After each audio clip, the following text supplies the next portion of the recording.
जे आपल्यापाशी आहे याच्यात आपण सुखी नाही, दुसऱ्याचं भाव दुखी हो की नाही. आता दिल्लीमध्ये इतके लोक आले, याचं समाधान व्हावं की नाही आपल्याला. जे नाही आले याचं दुःख आहे.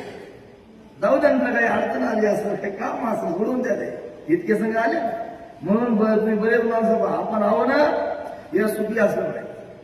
बरेच माणसं दुसऱ्याचा विचार करून दुःखी आहेत. कशामुळं म्हणजे पेक्षा जेव्हा माणसाने इतकं पळा की स्वतःच्या प्रगतीवर लक्ष द्या, सोडून द्या. इतर काय करायचं आहे, मी माणूस बनलो पाहिजे. आणि माणूस बनता एक दिवस देव झाल्याशिवाय आपल्या लक्षात. माणूस बना, कारण तुकडोजी महाराज म्हणे माणूस द्या, माझं माणूस द्या. आणि भीक मागता प्रभू दिसता, माणूस दिसता, देव दिसता. आपण काय करायचं आहे, मी मानव आहो, मानवाच्या जन्मात आलो. माझं एकच इथे कर्तव्य आहे की दुसऱ्याचं अजिबात वाईट चितायचं नाही, दुसऱ्याचं वाईट चितायचं नाही. कारण आपण दुसऱ्याचं वाईट चिरत राहिलो तर आपलं वाईट झाल्याशिवाय राहत